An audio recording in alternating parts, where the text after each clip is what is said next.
Welcome, everybody. If you'll take your seats.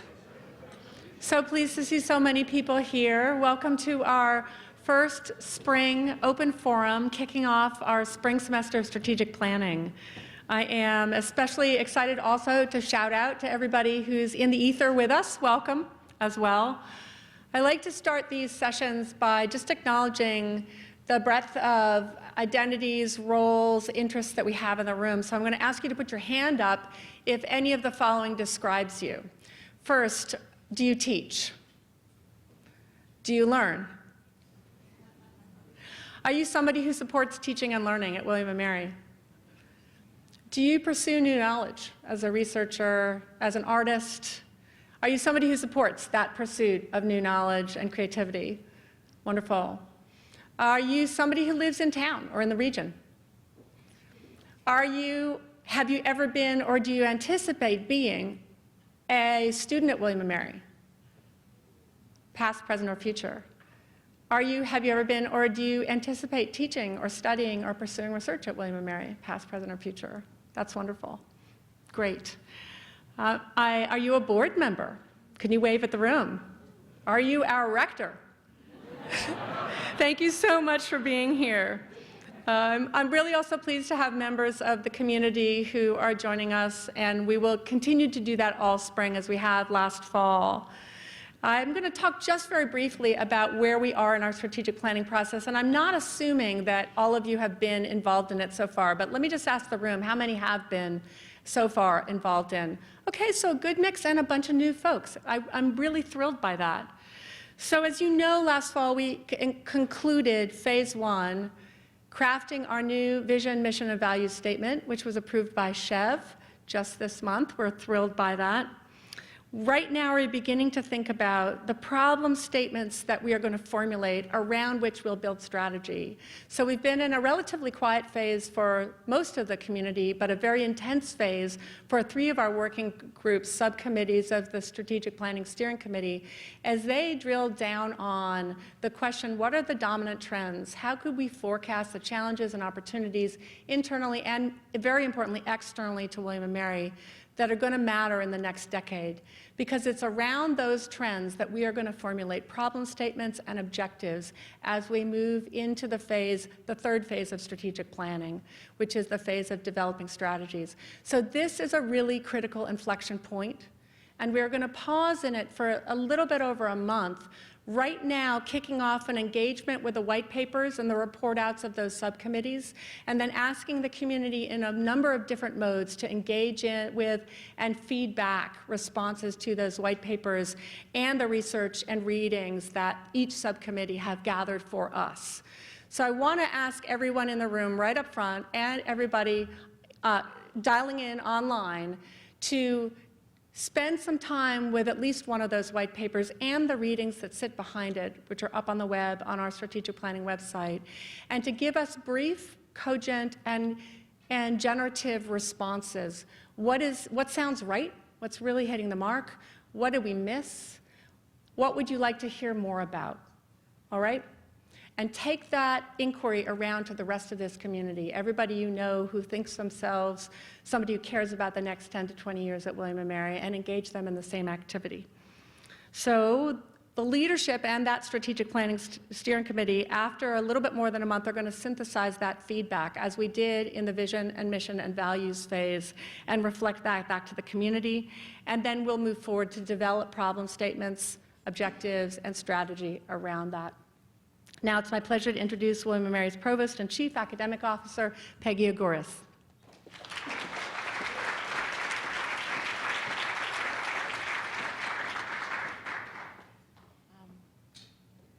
So the president was supposed to go through the first slides, but she summarized everything. Yes. Oh, yeah.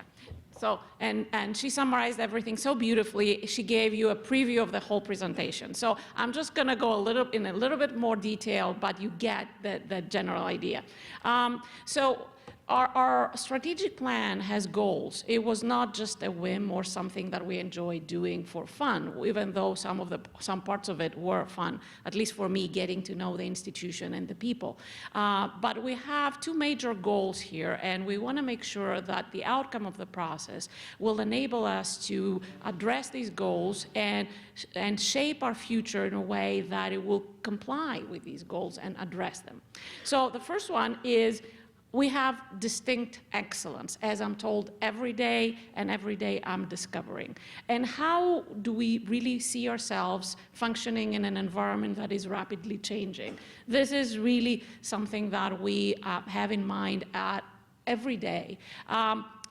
We intend to ensure that we maintain our distinctive excellence in a changing world, and at the same time, raising our profile not only internally in the state, but also nationally and internationally.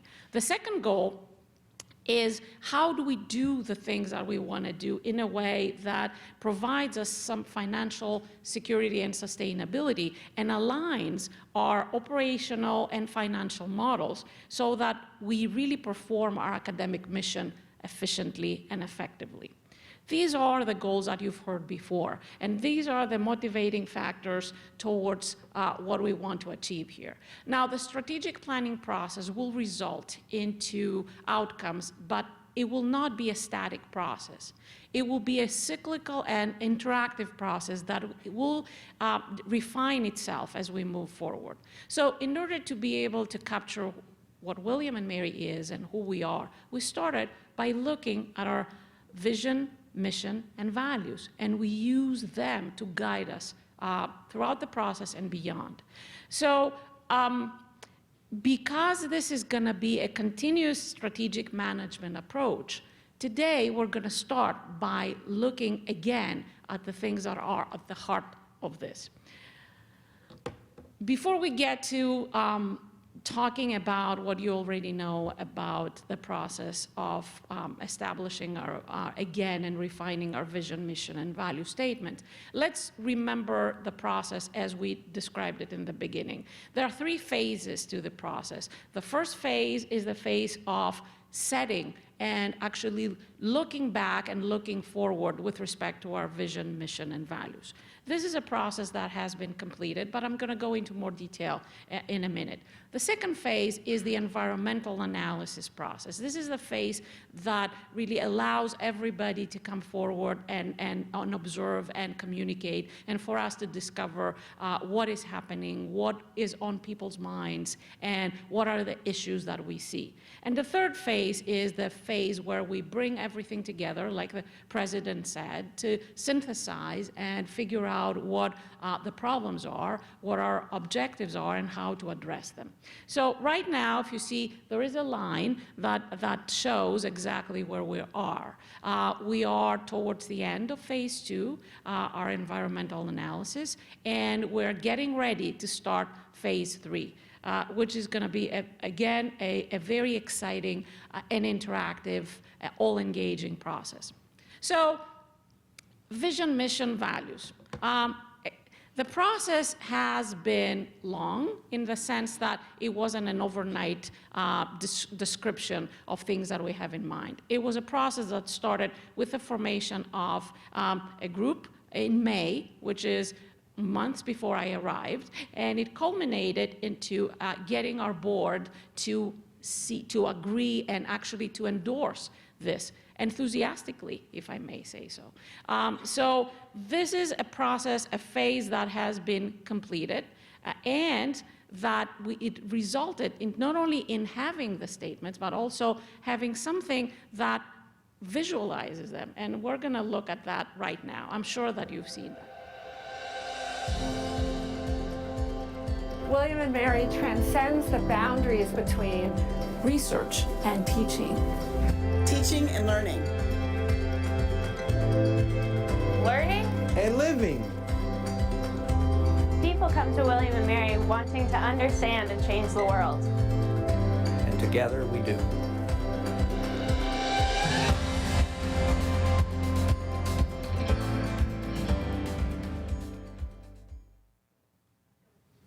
Yeah, I know, we should.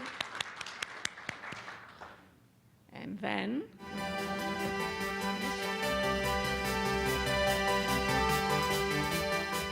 A preeminent public research university grounded in the liberal arts and sciences since 1693, William & Mary is a vibrant and inclusive community.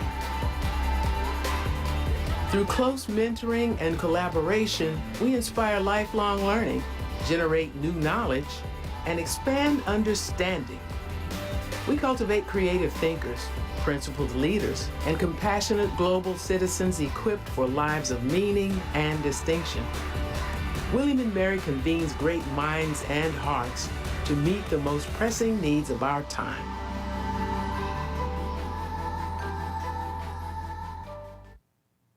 another round of applause. And then we go to our values.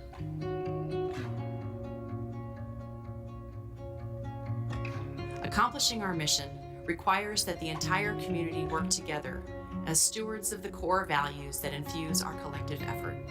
Belonging. We create a welcoming and caring community that embraces diverse people and perspectives. Curiosity.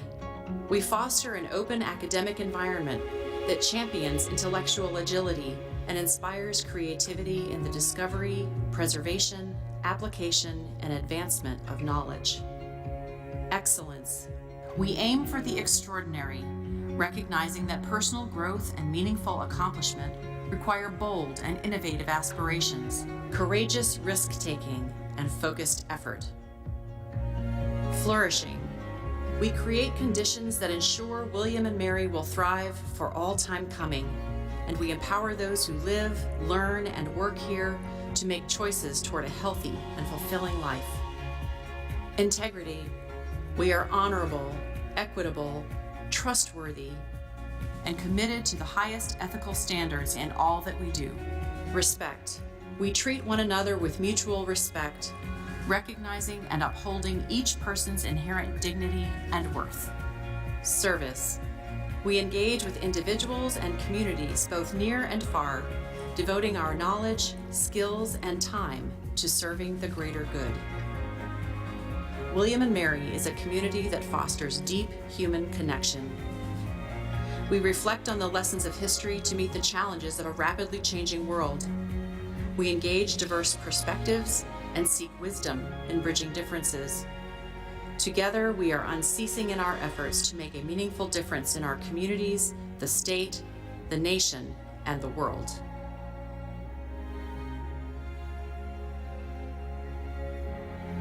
Now, a huge round of applause. I am sure that you see how every word that went into vision, mission, and values has meaning, is related to parts of our community and our institution, and brings weight into everything that we do.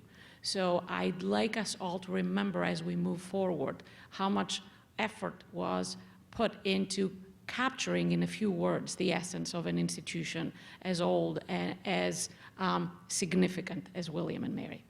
It was very, this is a process that really moved me personally. So thank you all who participated in this. So after our wonderful board approved this excellent capturing of our institution, steps followed through CHEV and approval of CHEV, and we also have now, we are in the process of not only enjoying what we see, but also thinking how this becomes part of everything that we do, from syllabi to learning outcomes, that it defines our actions in a way that does justice to these values. Phase two. Our phase two has, we called it environmental analysis because it allowed us to actually learn more about thoughts and ideas that we have about our own environment, but also in a way that brings them together so that we can learn what it is that it represents for us moving forward. And this has also been a lengthy process, lengthy in the sense that it included several steps that engaged the community, starting in September with a forum, and actually now almost towards the end. We expect the next step of the process to be the white papers that you are going to hear more about today and which have been published to be open to the community for feedback through department chairs and program directors. And I want to make sure that you all participate, understand how important it is that you participate in this process. So what were the steps and the tools that were employed during this part? Subcommittees were formed, and these subcommittees addressed areas that emerged from our interactions with the community as being important and critical. One of them is teaching and learning. The second is research and innovation, and the third is flourishing and engagement. Now, within each of the subcommittees, several lenses or perspectives were used to capture our world and the aspects of what we do that are important. Actually, there are 5 lenses, which you can see here, ranging from diversity and inclusion all the way to sustainability, technology, resources, and our global perspective. Subcommittees had the freedom to add lenses as they saw fit, and they did. Now, the subcommittees were formed trying to capture various constituencies of our community, but they expanded by adding additional members, topic experts, and they also conducted at least 10 outreach meetings with various university groups.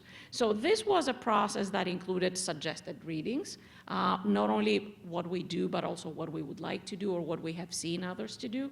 And the outcome is a report, not more than 5 pages, with an executive summary.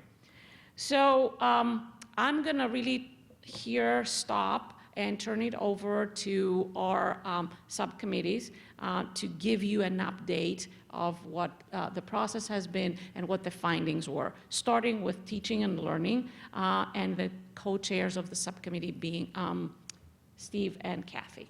So.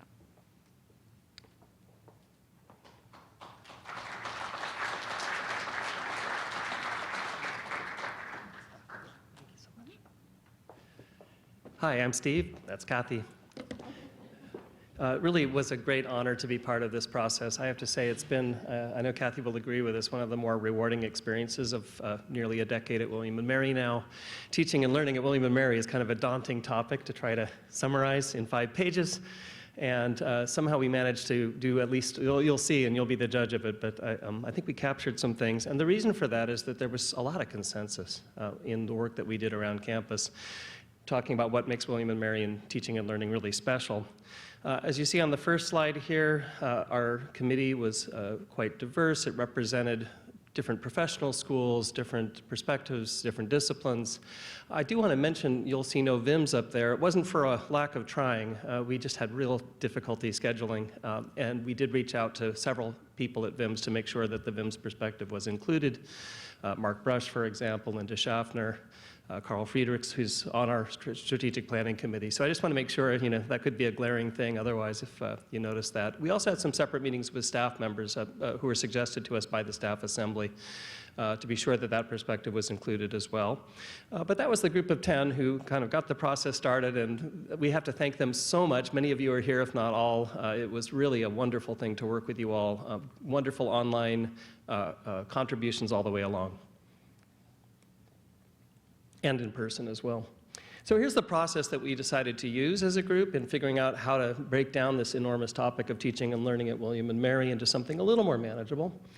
And the idea was we could separate this into 4 working groups, basically dealing in a way with the whole process of teaching and learning at William & Mary. Curriculum and pedagogy obviously is the fundamental thing. If you don't know what you're teaching and how you're teaching it, you don't know a whole lot. But there's context to that too, global context, the campus context, the context of the society. All of those kinds of contexts need to be thought through. And co-curricular activities, of course, connect to that. Support for learning, all of our staff, all of our administrators, all of the buildings, all of the other elements that go in DC office, et cetera, which are their SWEM libraries. And finally, the outcomes of learning, which we hope better than anybody else. We're equipping people for the 21st century for a variety of careers, expanding minds, even sometimes imparting wisdom. How do we measure that? Both in the kind of more narrow sense of the measurement of student learning outcomes, but also in the broader sense of skills, of workforce readiness, the value of a liberal arts and sciences education. And here, as you see, are some of the groups that go along, as I mentioned, with each of those themes. So, if you're doing curriculum and pedagogy, you've got to talk to the committees in the different schools who design the curriculum, the dean's offices, the Studio for Teaching and Learning Innovation, and Mark Hofer was on our committee, so that certainly helped a lot there. And you see, I shouldn't repeat everything, but you kind of get a sense of how we broke down all the offices under the themes, which then allowed us with our group of 10 people to roughly divide up into groups of 2 or 3 on each working group, and in an intrepid manner, run around campus trying to touch base with everybody. We do want to hear from you if we didn't succeed. So, this isn't the end of the process, as you just heard. It's the end of the white papers. But the goal now is to share those papers with the campus community to find out where the gaps are. So, if you see something up there, you say, wow, that wasn't in teaching and learning, it needed to be. This is a totally fine time to let us know.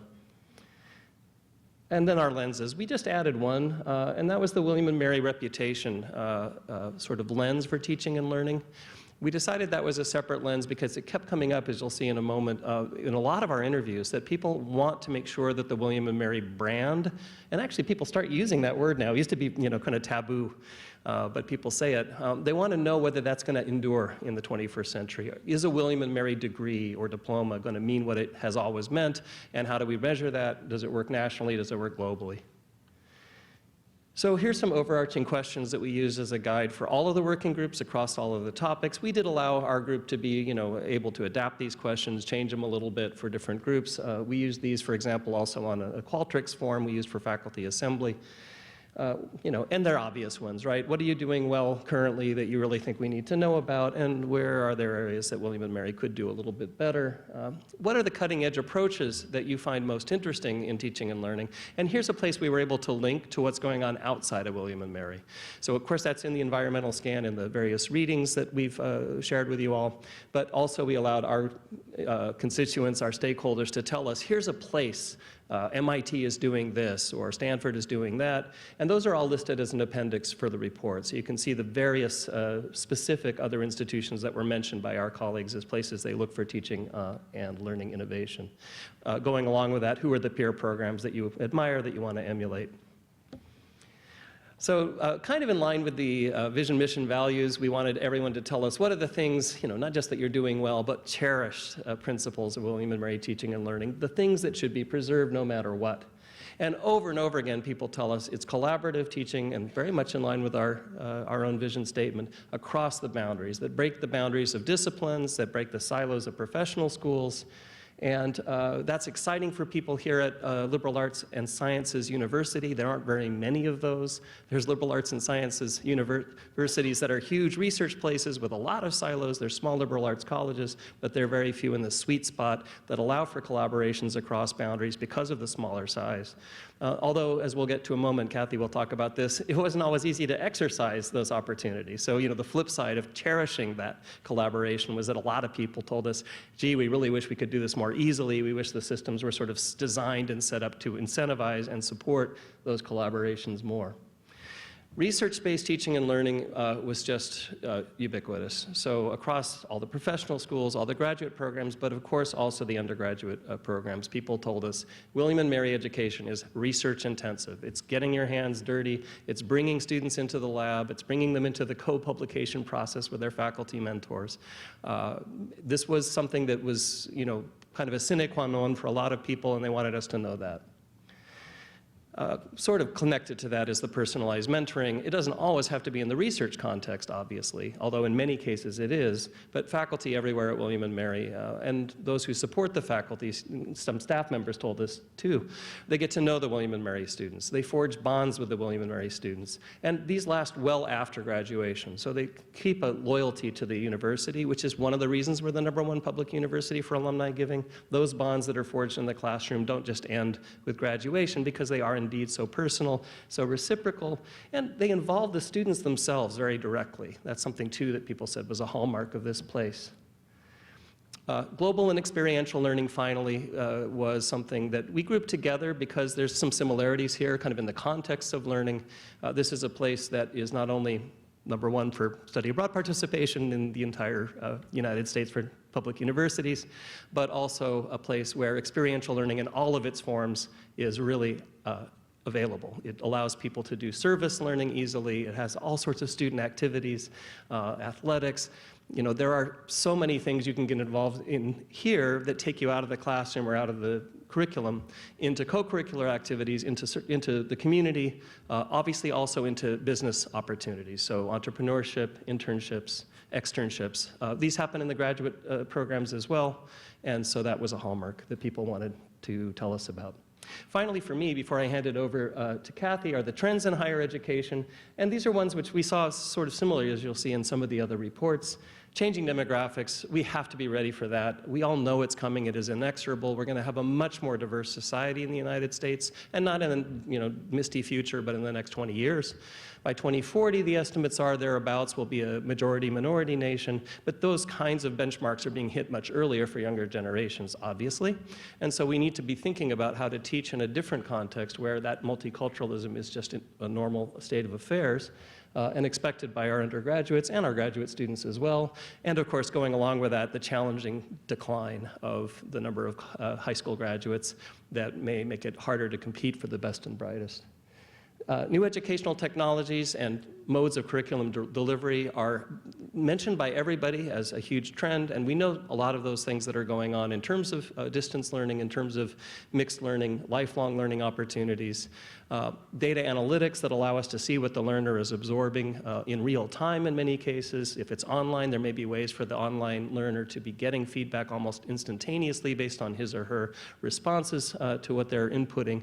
But along with that was some skepticism and some fear, frankly. A lot of people told us we don't know if any of these trends are going to change higher ed. We've heard about trends in higher ed education technology before that were supposed to be a tsunami and sort of wipe everything away. Is that really, is it hype again? Was kind of a theme that underlay some of the excitement that was there too. And then challenges to the reputation of universities. We want to just tell everybody we do good here at William & Mary, and we're a force for good, and our teaching and learning is part of that. But we all know that everything from varsity blues scandal to rising tuition to polarization in the country about the value of a higher education degree undermine some of those arguments, at least for a larger public. And we have the job now of showing that our teaching and learning is relevant and is valuable and does contribute to the public good. So in engaging in these interviews, we found that there were quite a few opportunities as well as challenges as we move forward to consider as we move forward with the strategic planning process. And one thing that was really ubiquitous as we were talking to people from around campus is that we live in silos here, unfortunately. Although we value collaboration, there are barriers to effectively collaborating with others. And although there are many offices and units at William & Mary who do a very good job at collaborating with others, this is often on an individual basis. And there are not a lot of institutional supports for allowing that to happen. And so there was some frustration there. I'm just going to briefly talk about 3 examples where we think collaboration could be helpful. So one was in online learning, and as we all know, there are a couple of schools who have had great success with online learning, namely the School of Business, and soon to follow was the School of Ed, but other schools on campus, other units on campus have been slow to follow. And now that we have an idea of best practices, it seems like a good time for us to be coming together and looking at our resources collectively and our opportunities collectively for online learning. Because certainly we have, if we do this the William and Mary way, there is certainly great opportunity for success, we believe. Encouraging collaborative environments. So although there are many joint programs on campus, often those programs survive through the hard work of the contributing departments. And so there was a real yearning for more of these collaborative spaces, joint programs, interdisciplinary centers. I just came from a meeting of an interdisciplinary program where we're really struggling to find the resources we need to provide what we believe the students need to succeed in that area. So this is certainly a place where we could be supporting our teachers and our learners and our researchers more. So also, in addition to strengthening communication within the institution, there are opportunities for us to strengthen communication and relationships outside of William and Mary. And we see that there are departments that have close relationships with external entities, such as the physics department with Jefferson Labs. These opportunities provide wonderful opportunities for researchers to delve deeper into their area, but also for students, for research opportunities and for internship opportunities. And we know that, we've been talking about internship opportunities more and more lately. And as we think about those opportunities, it's going to be important to draw on the expertise that some of our departments and offices have on campus, but also to think of these opportunities as opportunities for everyone, not just undergraduates, but also graduate students and professional students. So, there was also some frustration with our very rigid and traditional infrastructure that's in place for teaching. We really value innovative teaching here at William and Mary. And so how do we encourage our faculty and some of our staff to engage in more of this innovative teaching? This is, as a former fellow for the Center of Liberal Arts, this was something that we struggled with a lot. And for example, thinking about team teaching, that can be very difficult to employ. And so, thinking about more creative ways to allow people to engage in these innovative teaching approaches. Another thing to consider is that many faculty members are risk averse. As a pre-tenure faculty member, developing a new course that's innovative and exciting could completely fall on its face. And so, you're taking a real chance when you're doing that. So how do we recognize those efforts? And how do we incentivize and encourage faculty members to engage in this very risky process? Let's see. So another issue that Steve touched on previously, but we'll talk a little bit more about now, is how are we going about increasing awareness of who we are, both to domestic audiences and international audiences. And I know that there has been some work there's ongoing work with the upper administration thinking about how do we tailor messages about who we are and how good we are at what we do here at William & Mary?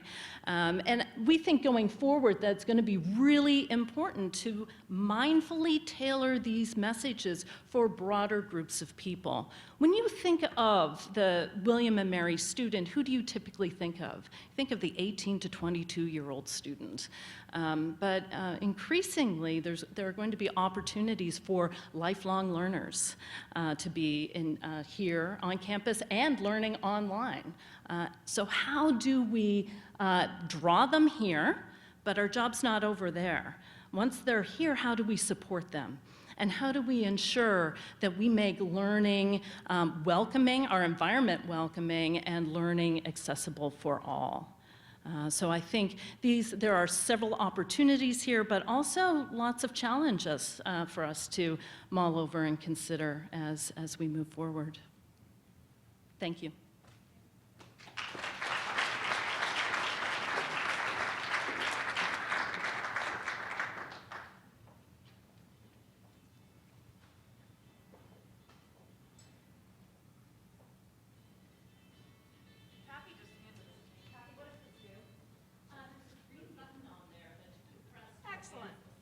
All right, good. All right, so Carl and I were fortunate enough to co-chair the Research and Innovation Subcommittee. I'm Amy Sebring, for those of you that don't know me. If you were part of the Research and Innovation Subcommittee, can you raise your hand? I know at least I see, yep, a few of you hiding in the back. So this was a group of overachievers in terms of, I think we could have spent months and months, maybe years and years in talking through this issue. There were a couple things we had to instill some discipline in ourselves as a group. We all had pretty strong opinions, and so I think our first couple of meetings, we spent a lot of time talking about our own personal opinions and then realized that the assignment was really to look externally and do the environmental scan in terms of what we were seeing in the environment around us, and then to ask others about what they were seeing in terms of William & Mary's position. So it took us a little while to find some discipline, but we did as we worked through the process. We also, we were, I think as a group, pretty data intensive. We took lots and lots and lots of notes. And that created some challenges for us as we tried to synthesize into a 5-page white paper for your consumption and a 1-page executive summary. But this was the group, and we worked, I don't know, I lost count, hours and hours between November and January, really going through this process. So if you think about the environmental scan process that was described previously, we did spend a fair amount of time looking externally to see what was happening in the research and innovation space. Carl, I think helpfully early on said we really need to define what we mean by research and innovation, because a lot of what you see in the higher ed space around those two topics are really related to teaching and learning. What innovative things are happening in the teaching and learning space. And so we decided, knowing that there was a teaching and learning subcommittee, that we were not going to try to duplicate that effort, but really to focus on what was happening in the research environment and innovation and entrepreneurship more generally. We were supposed to identify at least 10 groups or individuals that we wanted to meet with. We identified 30. We were able to schedule 24, and again, had time not been a factor, we probably would have had 60 at the end of the day. I would echo what my colleagues said in teaching and learning. It was not an exhaustive group. That wasn't intentional. Some of it was we were doing this work over the course of the run-up to the winter break and immediately following the winter break. It's a really tough time of year to do some of that scheduling, a really busy time of year for students and faculty in particular. So to the extent if you are looking at this and not seeing yourself reflected, again, part of the next process, the next phase of this process is to make sure that we really did accurately reflect on the campus as a whole. So with that, we likewise, rather than 4 questions, we limited ourselves to 9 questions. Did I mention this group was an overachieving group? But in essence, when we met with folks, we wanted to try to understand what they saw as William & Mary's strengths, where they really saw opportunities in terms of not only the areas that we're strong in today, but what were potential emerging areas of strength for us. Maybe, nascent, not quite fully developed, but really an opportunity for us to think about expansion. And then, understanding where there are barriers. We really could be great in X if we could figure out how to overcome a barrier or an obstacle. You'll see the other questions there, like our teaching and learning colleagues, although we didn't compare notes on the front end, we did ask folks to help us identify who they saw as leaders in their fields, so that we could look and see, what others might be doing well that we could learn from. I'm not going to read through all of them for the sake of time, but I will say one of the pieces that we episodically came back to was how do we, at the end of the day, think about measuring our success in these domains. I'm not sure we fully were able to capture that, but we were really cognizant of the fact that at the end of the strategic planning process, we want to be able to say, we know what our goal is, and we'll know when we've achieved it. Carl, I'm going to keep going, but you jump in. We did, as we looked across other institutions, really kept coming back time and time again to kind of 6 major themes that we were seeing across institutions that were really leading either in research or research and innovation. A culture of experimentation and measured risk-taking seemed to be a very common cultural framework. A pan-organizational approach, so really thinking about how you pulled from across the institution or organization, how you collaborated not just within the organization, but external to the organization. In some cases, those were governmental entities. In some cases, they were other higher ed institutions, private industry, or others. Really being able to define an area where they had a differentiation of knowledge or expertise, so something that made them unique in the space in which they were succeeding. Really strong infrastructure and support structures, and we'll spend some more time talking about what we think that may mean for us as we think about the future, and then focused leadership. So for the group, we, and I think Michael Lukes, did I see you hiding somewhere in the back? I saw you somewhere. Yep, all right. So we hunkered down in the Innovation and Design Studio for a number of hours. At moments, it felt like days. But Michael did a great job of helping us try to corral our thoughts and look across a number of domains as we really thought about our SWOT analysis. And so repeatedly, we kept finding themes that centered around, what were strengths and weaknesses, where were there opportunities and threats around talent and culture, for instance, around facilities and technology, around execution and strategy, a whole series of areas where we just kept seeing that regardless of what the issue was, they really fit sort of into these, we kept calling them buckets for lack of a better terminology.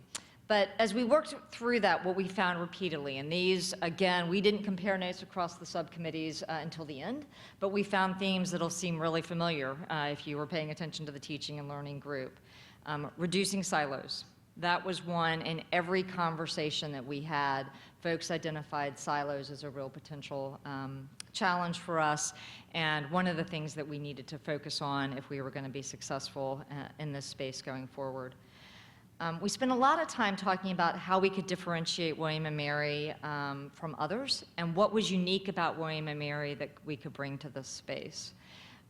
Carl probably spent, in terms of trying to summarize our thoughts, Carl, I don't know if you want to hit on some of the areas where, certainly wasn't an exhaustive list, but areas where we kept hearing, William & Mary is known for or has something unique in a variety of areas. VIMS, Carl obviously knows well. VIMS was one of them, but we heard repeatedly that there were places where we stood out. I think one of the big strengths that came out is that we are a liberal arts and sciences university, and the liberal arts thinking is one of our greatest strengths. And there's been a lot of emphasis in moving towards new technologies, which of course is important, but we don't want to lose the breadth of thought that makes the education here so strong. And also interdisciplinary research and innovation across silos will benefit from liberal arts thinking as well. That was a major theme. So in terms of, other areas, infrastructure and support structures, that really ran the gamut. I mean, some of those were areas including the spaces that we currently occupy and how we utilize them. But even things around how we incentivize work. I think you heard that from our colleagues in teaching and learning, what we incentivize, what support structures, a fair amount of discussion around how do you create an administrative structure that supports a robust research entity. How do you create hiring processes, retention processes for folks in a research and innovation space? What might be attractive when you're thinking about recruiting teaching faculty? There may be different things you need to think about when you're looking to employ a research assistant that's on a short-term grant. And how do you structure an environment that is conducive to the research and innovation space and the talent that we want to attract in that domain? Kind of as a summary, really, as we think about where our opportunities are, we heard time and time again, and as the group reflected and tried to distill all of the information that we got, that we really will need a clearly defined and a well-communicated strategy. Communication was an obstacle that we heard throughout. In terms of people knowing even what was happening on campus. How do you know what the group across the yard is doing? We're not good about necessarily communicating internally, and really felt like we were missing opportunities, or heard that we were missing opportunities to communicate externally about areas where we really are doing some innovative things. Again, organizational structures that promote collaboration, that ran the gamut in a whole bunch of areas, but how do we bring people together in a systematic way as an organization? Incentives and rewards I already touched on. The physical space and technology tools, I think really how do we re-envision, or how do we think about the assets that we already have, and how do we, as we look to invest in new assets, how do we think about their role in all of this? And then collaborations. I think the era of us being able to look inward and only think about what we're doing in any of these domains, we heard time and time again that to be successful, we're going to have to reach outside of the campus walls and look for collaborators that can help leverage the expertise that we bring to the table. What'd I miss? I think you did a great job. Thanks.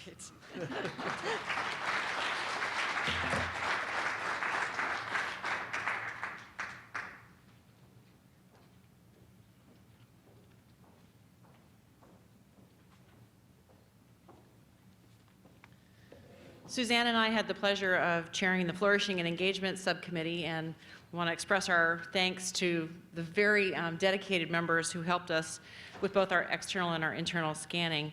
The first thing that we did as a subcommittee was to define our terms. Flourishing and engagement are very broad, and as we did our work, we realized that it could encompass many, many things.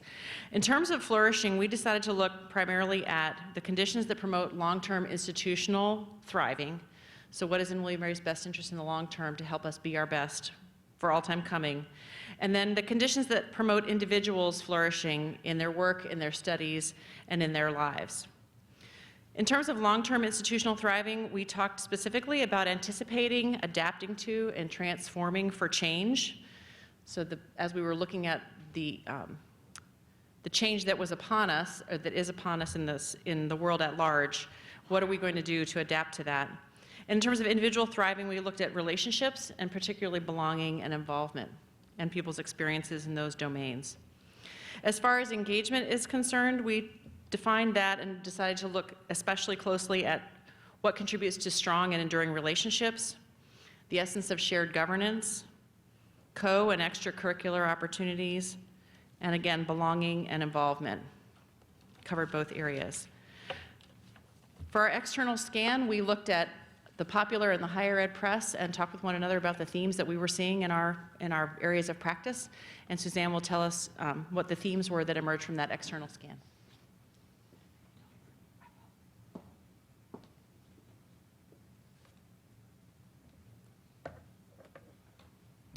I don't know if it's more flourishing to use images rather than text, but that's what we've chosen to do. You'll recognize in our presentation many of the themes that have already emerged from the other two presentations. And as Ginger and I have repeatedly said to each other, that is after we greet each other with the words, "And how are you flourishing today?" which we've got very good at saying to one another. Very well, thank you. Yeah, flourishing and engagement really encompasses all aspects of people's lives, works, and life, work, and study on this campus. So we have endeavored, for your sake, to limit the scope of our presentation, and we also limited the scope of our work to the things that we thought were most important. But we know that at the end of this presentation, there will be many people in this room who will think, wait, but such and such is part of flourishing, or such and such is part of engagement. And if you find yourself thinking that, please write to us. So our first theme echoes the themes of the other groups also, changing demographics. As we thought ahead to how the institution can flourish and thrive over the next few decades, we know that it can't flourish and thrive without people in it. And there are going to be many changes to the demographics, not just of the available student pool, but also of the available faculty and staff pools, and as a result of changes to the student pool, changes to the pool of alumni. We think this is an incredibly exciting opportunity to diversify the populations that we have on campus. We're not recommending anything in particular, but we note that we're going to be looking for more first-generation students, or perhaps I should say even more first-generation students, students from underrepresented groups, adult returning students, more professional students, and that once we are able to recruit in those populations, we want to be absolutely certain that we give them what they want and need once they're on campus. So adult students, for example, may need childcare. Professional students may need more flexible studying schedules and arrangements. So that's our first bullet point. She already jumped. How can I flourish when you jump before I tell you to? So related to that first heading is our second heading, which is diversity and belonging. And this obviously goes along with the notion that we're excited to diversify our campus populations even further. We're going to want not only to make sure that the new populations on campus, or the increasing populations on campus, have what they need when they're here, but that we intentionally build a culture and structures that include everybody. And belonging may seem like a passive term, but of course it's actually a very active thing to do, to belong. You contribute when you belong. You're invited to belong, but you also invite others to come and belong with you. So we look forward in the strategic plan to coming up with really concrete ideas about how we can make sure that everybody is always welcome and always feels like they're an active and contributing member of our community. Under sustainability, which was one of the lenses that we all were asked to use, we chose to focus specifically, in this slide anyway, on climate change, because for us sustainability was simply a component of flourishing and therefore shaped all of the things that we looked at. We do think that climate change fell under our remit, because we're not going to be able to flourish very well if the physical conditions in which we have to live become increasingly unwelcoming and even hostile. And when we did our scan of the popular press in particular, we found that universities really, along with businesses and nonprofits, should be leading the way towards developing more sustainable practices.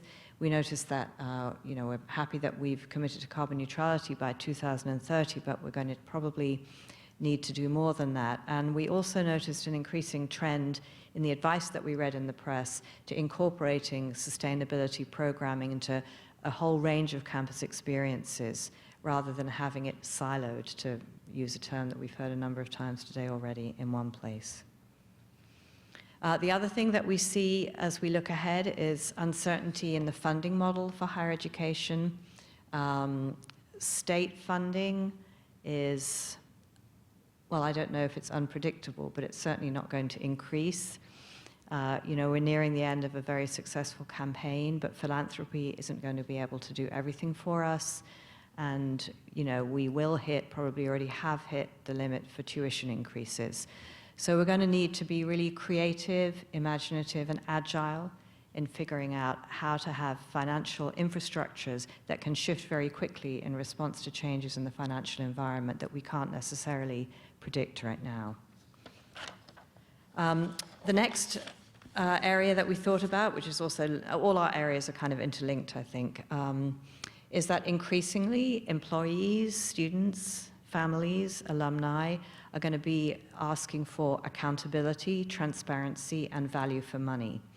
So we're going to need to be able to be very open in the way that we make our decisions, very open in the justifications that we give for our decisions.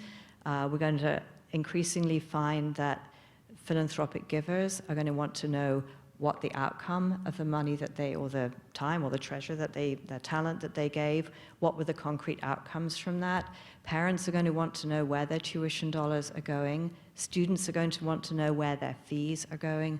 And we think that we need to develop a culture of transparency and accountability that really reassures people that when they come to William and Mary, they're going to get every ounce of value out of what they have given to the community, that they're going to get something back that they really need.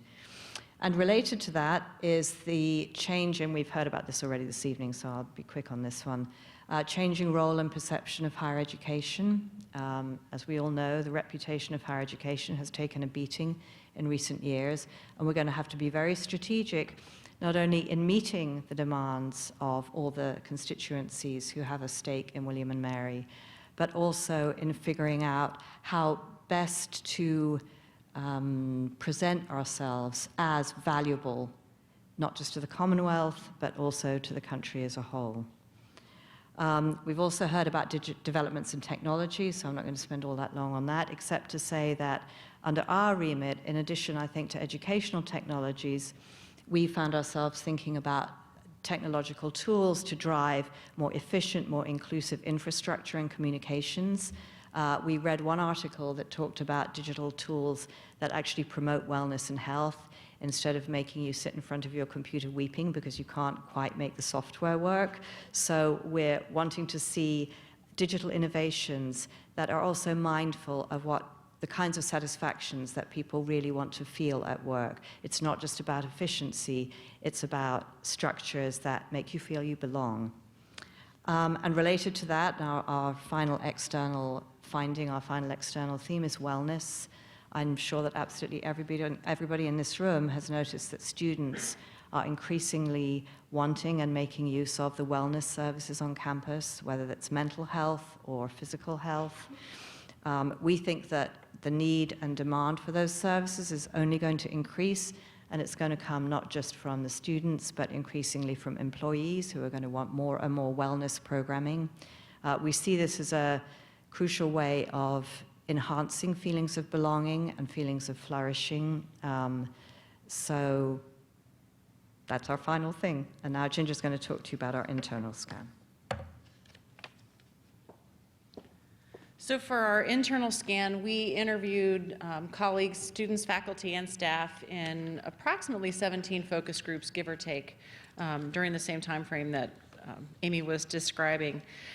There were really two main themes. We asked questions about what promotes flourishing, a sense of flourishing and wellness or engagement in the community, what some of the barriers are. We asked people to describe their best day. We described people to describe their most challenging day. So we tried to get some qualitative data that would describe what flourishing and engagement means for the people who are part of William & Mary. And the two key themes that came out were belonging and flourishing. Belonging was affirmed time and time again by the people we talked with as a core value of the institution.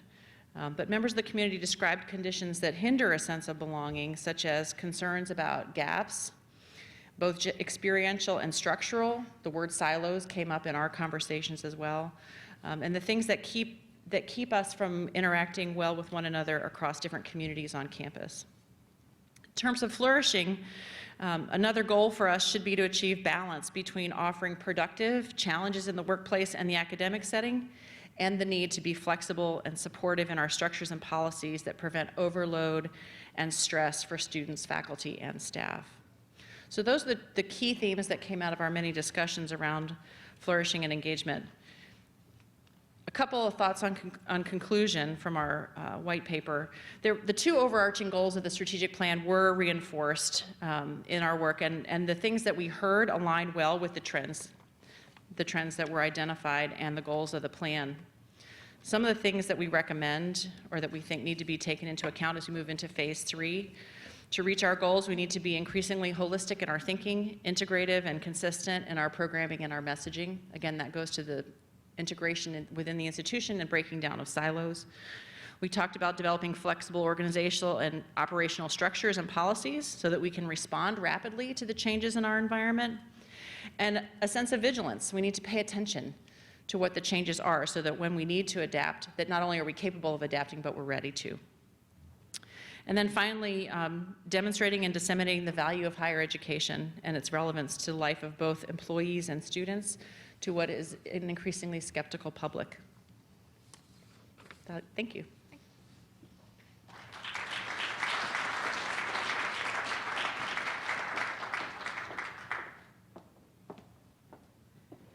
So I hope you agree with me that we have heard a lot of themes emerge on their own, organically, through these white papers. And a lot of things for us to think about and a lot of things that we can actually address, hopefully, in the future at William and Mary.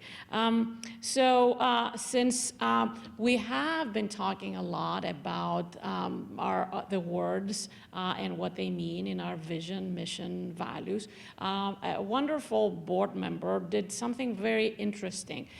Took the white papers and saw what came out of that in terms of the words that are contained in them. And here's what came up. And again, these are the top words that emerged. No surprises there.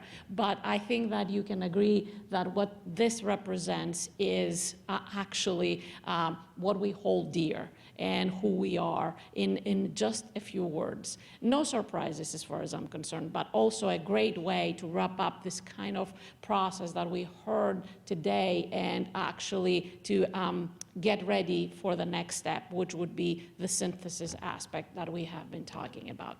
And because this is a process that is depending on participation, I would like to thank all of you who have participated in this process, all of you who shared thoughts, even when there were difficult discussions that we had to make, and there will be more difficult discussions moving forward, but I want to make sure that you all know how valuable your contributions are.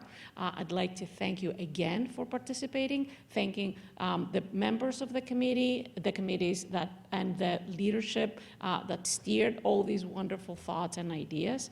I'd like to thank the people who are watching us long distance, in quotation marks, and to remind everybody that we still have, let me just leave it here, more to come. So there is next forum, and departments and programs will be engaged through chairs and directors. And again, anytime, you can always participate through this link. Thank you very much, and looking forward to hearing more from you.